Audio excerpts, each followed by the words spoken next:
Morning বন্ধুরা, কেমন আছেন সবাই? আশা করি সবাই ভালো আছেন এবং সুস্থ আছেন। আমরাও ভালো আছি। আপনাদের সবাইকে মাধুরার একটি নতুন ব্লগে অনেক অনেক স্বাগত জানাই। আর আজকের ভিডিওটি আমি এখান থেকে স্টার্ট করলাম।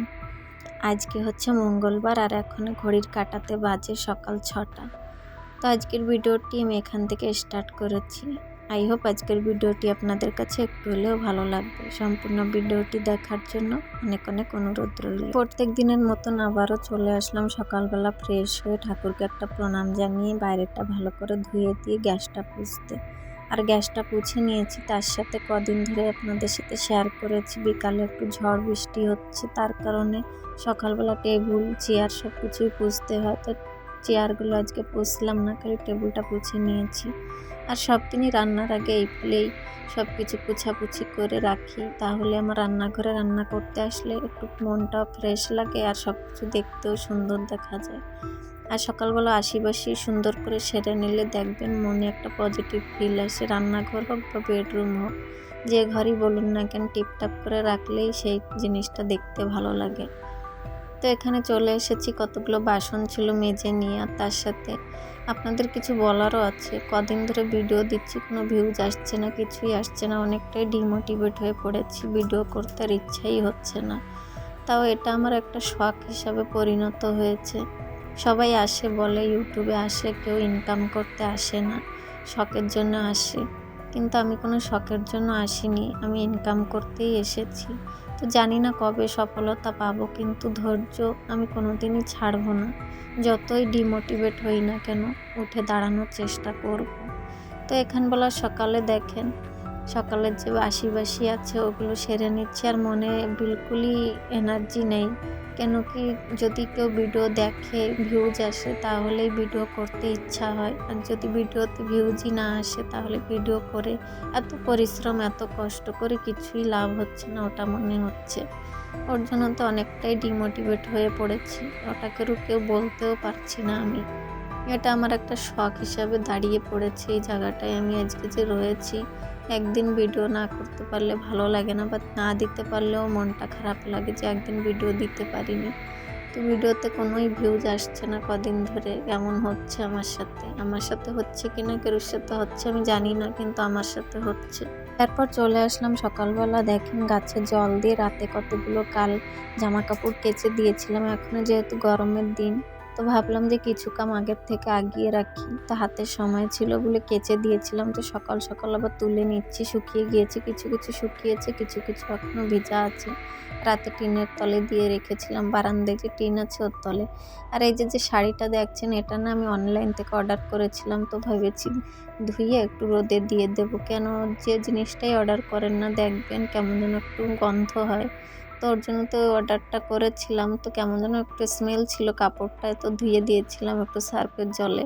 আর যেগুলো ভিজা রয়েছে ওগুলো এখান থেকে আবার দিয়ে দিয়েছি। তার সাথে এই যে সকালের যে জামা কাপড়গুলো ছিল ওগুলো একেবারে স্নান করে দেখেন কেচে কুচে নিয়ে চলে আসলাম। তো এখানে রোদও খুব হয়েছে, স্নানটা করে একবারে জামা কাপড় নাড়তে আসলে না অনেকটাই দেরি হয়ে যায়।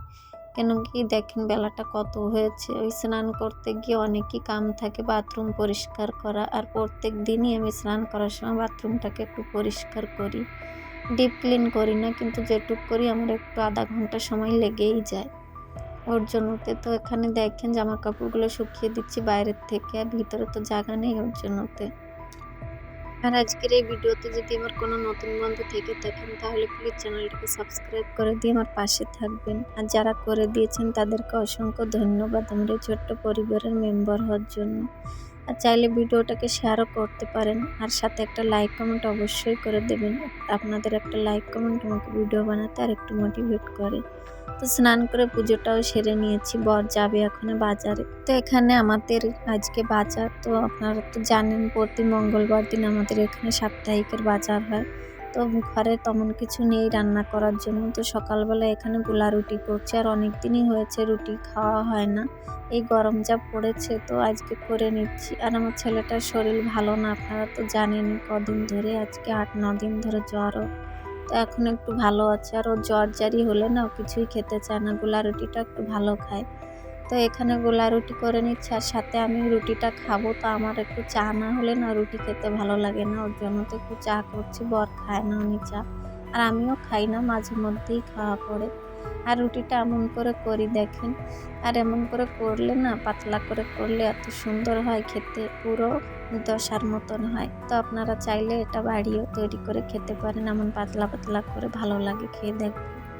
তো এখানে গোলা রুটি আমার করা কমপ্লিট, আর এর ভিতরে দিয়েছি একটু চিনি আর একটু লবণ, আর কিছু দিইনি, কেন কি বাচ্চাটা খাবে তো চিনি দেওয়া উচিত না, হলেও আমি ওকে অল্প একটু চিনি দিয়ে করে দিই, কেন কি ও খালি লবণ দিয়ে না রুটি খেতে চায় না, ওর জন্যতে।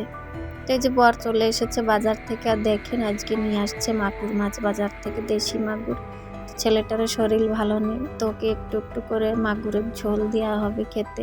আর এখনো ও না মাছ মাংস ডিমটা অত খাক না খাক, এ দুটো ভালো খায়, ওর জন্য ভালো হয়েছে। মাছ খেতে এত প্রিয় ওর, মাছ মাংস হলে আর কিছুই লাগে না। তো মাগুর মাছগুলো নিয়ে আসছে, ওগুলোকে সব জিয়ে রাখবো, দেখেন জিয়ে এর ভিতরে রেখে দেবো। তো এই 10-12টা হয়েছিল। আধা কেজি নিয়ে আসছে, কেন কি অত পয়সাও ছিল না কাছে, আবার কাঁচা তরকারিও নিয়ে আসবে। ওখানে যে পরিমাণে তরকারির রেট, তো 500-600 নিচে তো বাজার করা সম্ভব না ছোট ফ্যামিলির জন্য। আর বড় ফ্যামিলি হলে তো তার কথাই নেই, 1000-1500-র মধ্যেই হয় বাজার করা। আমাদের পরিবারে 2জন মানুষ, আমাদের প্রত্যেক সপ্তাহে 500 টাকা করে লাগে বাজার করতে। যে কাঁচা তরকারি থাকে ওটা মাছ দিয়ে, মাছ বা মাংস যা হোক না কেন 500 টাকার ভিতরেই হয়ে যায় বাজার। তারপর এখানে চলে আসলাম, বরকে খাইয়ে দিয়েছি, উনি চলে গিয়েছে দোকানে, আমাদের দোকান আছে ওখানে গিয়েছে, ছেলেটাকে খেলতে দিয়ে আসছি। ওদিকে সমস্ত তরকারিগুলো এখনো গুছিয়ে রাখতে হবে, তো ভাবলাম যে আগে বেডটা গুছিয়ে আসি। আর 2 দিন আগে ও ঘরের যে বেড আছে, ওই বেডের বালিশগুলোর কাভারটা আমি চেঞ্জ করে দিয়েছিলাম, এই ঘরেরগুলো বাকি ছিল, তো এই ঘরের কটাও আজকে চেঞ্জ করে দিচ্ছি। সকালবেলা দেখবেন আগে বেডটা যদি না গোছানো হয় না, কেমন যেন মনে হয় কিছুই করিনি কাম। বেডটা গোছানো থাকলে আর কিছুই দরকার হয় না, মনে হয় কাম অর্ধেক সেরে নিয়েছি। তো আমাদের বাড়িতে ঘুম থেকে ওঠে 9টার সময়, আর দেরিতেই বেডটা গুছাতে পারি আমি। উনি না যাওয়া পর্যন্ত আমার কিছুই করা হয় না বেডরুমে, ডাস্টিং বলেন যাই বলেন। তো উনি চলে যাওয়ার পরেই আমি ধীরে সুস্থে কাম করতে পারি। তো এখানে তো ঘরে শোয়া হয় না, বাইরেই শুই। কদিন ধরে গরম পড়ছে বলে ঘরের ভিতরে শোয়া যাচ্ছে না, বাইরেই শুচ্ছি, ওর জন্য তো সবসময় বেডটা গুছানো থাকে। যাও একটু উলটপালট হয়, ছেলেটা যদি ওঠে তখনই হয়। তো ওর জন্য তো দেখেন এই যে ভালো করে গুছিয়ে নিয়েছি, এখন পোছাপুছি যে সকালবেলা কাম থাকে ওটাও সেরে নিচ্ছি। আর একবার যদি রান্নাঘরে ঢুকবেন তাহলে রান্না করতে গেলে আর কিছুই করা হয় না, এক্সট্রা একটু একটু এটা ওটা করা যায়, কিন্তু এইসব কাম করতে গেলে রান্নাটা অনেক সময় বসিয়ে দিয়ে আসলেও হয় না। ডাস্টিংয়ের কাম এরম একটা জিনিস যে একটু সময় নিয়ে করতে হয়, ভালো করে করতে হয়। রোজ করেন কিন্তু তাহলেও সময় নিয়েই করতে হয়, আধা ঘন্টা তো লেগেই যায়। আর আধা ঘন্টা অমন কিছু বসিয়ে দিয়ে আসবো চুলোতে, তাহলে তো হবে না। আর সকালবেলার খাওয়া দাওয়াটা কমপ্লিট করেই আসি বেডরুমটা গোছাতে, কেন কি জানি একটু সময়ও লাগে, তারপরে যা কাম কাজে থাকে ওগুলো ধীরে সুস্থ করতে পারি, খেয়ে নিলে আর কোনো অসুবিধা হয় না। তো এই যে দেখেন বেডটা গুছিয়ে নিয়েছি। আর তারপর চলে আসলাম, সকালবেলা যে বাজারগুলো নিয়ে আসছিল ওগুলোও বের করতে বাকি ছিল। তো এই যে দেখেন কত তরকারি নিয়ে আসছে, আর এখন যে তরকারির দাম হয়েছে তো আর কী দেখাবো। এই যে দেখেন কতগুলো খেজুর নিয়ে আসছে ছেলেটার জন্য, আর কতগুলো তিতো শাক নিয়ে আসছে। আমাদের এখানে আদিবাসীরা ওনারা নিয়ে আসে, কেন কি ওনারা প্রায় জিনিস বাড়িতেই লাগায়। তো দেখেছেন এত কিছু তরকারি নিয়ে আসছে, তো ওগুলো সমস্ত এখন একটা একটা করে ফ্রিজের মধ্যে রেখে দেবো, কেন কি এখন বাইরে রাখার মতন অবস্থা নেই, প্রচণ্ড গরম পড়ছে, গরমের জন্য আর কিছুই ভালো লাগে না।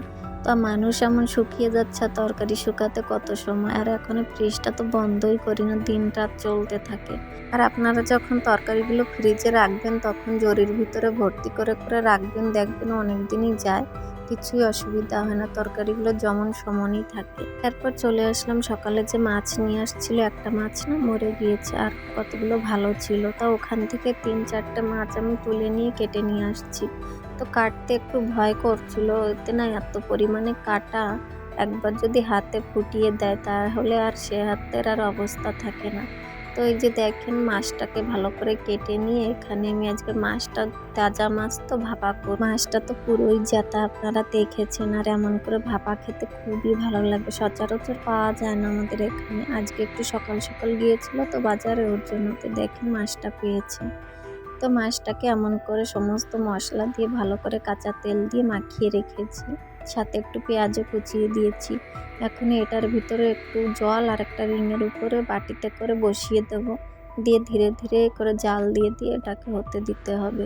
ভেবেছিলাম একবার ভাতের ভিতরে দেবো, এক সাইডে ভাতও তুলে দিয়েছি, তো হলো না, এত বড় বাটি ওর ভিতরে যাবে না, ওর জন্যতে তো এমন করে আমি দিয়েছিলাম।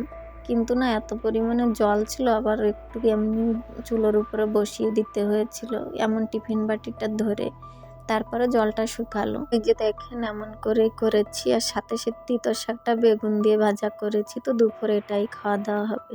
পর দেখেন চলে আসলাম, কাল বর কিছু সামান নিয়ে এসেছিল ঘরের, যে গ্রসারি আইটেম আছে ওগুলো, আমাদের মাসের বাজার কাল এনে দিয়েছিল, ওগুলো রাখা হয়েছিল না, তো ভাবলাম যে দেখি কি কি নিয়ে আসছে, লিস্ট করে দিয়েছিলাম ওই মাফিকই নিয়ে আসছে।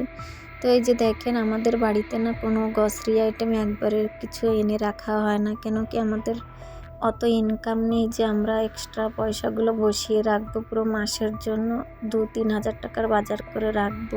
যখন যেটা প্রয়োজন হয় তখন সেইটুকুই আনা হয়। এই যে যে জিনিস কটা নিয়ে আসছে এগুলো দিয়েই আমার হিসাব করে চলতে হবে। আর এই যে যে সামান কটা দেখছেন না, এই সামানগুলো আমার যেগুলো ঘরে সরে গিয়েছে ওগুলোই আমাকে এনে দেয়, একবারে সব কিছু এনে দেয় না, যেটা সরে ওটাই এনে দেয়, আর সেইগুলোই আমাকে হিসাব করে করে চলতে হয়। কেন কি আমাদের মতন মধ্যবর্তী পরিবারে অনেকগুলো টাকা দিয়ে অনেক জিনিস মাসের পুরো সামান আনাটা অনেকই কষ্ট, কেন কি বরের একার ইনকাম, তার উপরে এত কিছু সংসারের এক্সট্রা 3-4 হাজার টাকা বসিয়ে রেখেও কোনো লাভ নেই। ওর জন্য তো অল্প অল্প জিনিস এনে দেয়, যাতে গায়েও বাঁধে না আর মাসটাও অমন করে চলে যায়। আসার সময় দোকান থেকে যখন আসে তখনই এটা ওটা যা লাগে ওনাকে বলে দিই, আগের থেকে উনি নিয়ে আসে। মাসে যে সামান একবারে এনে রেখে দেবে ঢিপ করে, অমন আমাদের বাড়িতে আনে না, আনতে পারে না চাইলেও, কেন কি আমাদের বরের অত ইনকামই নেই, এক দোকানের উপর থেকেই আমাদের সংসারটা চলে। দোকানটার জন্যই যা ইনকাম হয় ওই দোকানটার উপর থেকেই চলে, আর সের উপর থেকেই আমাদের খরচ মেটাতে হয়। আমাদের নিজেরও তো পার্সোনাল ব্যক্তিগত খরচ আছে, তাছাড়া সংসারের খরচ, এখন আবার বাচ্চাটা হয়েছে তার খরচ, সবই ওই বরের এক দোকান থেকেই হয়। আর দোকানটা আমাদের নিজের না, ওটাও ভাড়া নেওয়া হয়েছে, ওখানে 5,000 টাকা দেওয়া লাগে। তার সাথে একটা ছেলেকেও রাখা হয়েছে, ওকেও 5,000 করে দেওয়া লাগে। তো বাইরেই যা ইনকাম হয় 10,000 টাকা ওদেরকেই দেওয়া লাগে। নিজের দোকান হলে তাহলে কথা ছিল, পরের দোকানে আমরা ভাড়া নিয়ে রয়েছি, কবে বের হতে বললে আবার দোকানটা ছেড়ে দিতে হবে, অন্য জায়গায় আবার দোকান খুঁজতে হবে। সামান কটা আমাদের, কিন্তু দোকানটা আমাদের না। তো এইগুলোই আমাদের সংসারটা চলে। আর ভেবেছিলাম যে কিছু ইউটিউবে এসে ইনকাম করতে পারলে বরের পাশে তাল মিলিয়ে চলবো, কিন্তু জানি না কি হবে, আর করতে পারবো কি না ওটাও জানি না। তাও হাল ছাড়বো না, আর আপনারা যদি সাথ দেন তো অবশ্যই পারবো এমন করে বরের পাশে দাঁড়ানোর জন্য। কিছু দিয়ে হেল্প না করতে পারলেও এখান থেকে যদি কিছু পারি করতে করতে চাই আমি, ওর জন্যতেই চেষ্টা করে চলছি। তারপর সন্ধ্যাটা দিয়ে জামা কাপড়গুলো সব ভাজিয়ে নিচ্ছি, আর ভিডিওটি আমি বেশি বড় করলাম না, এখানেই রাখলাম। আশা করছি ভালো লেগেছে। কেমন লেগেছে অবশ্যই কমেন্ট করে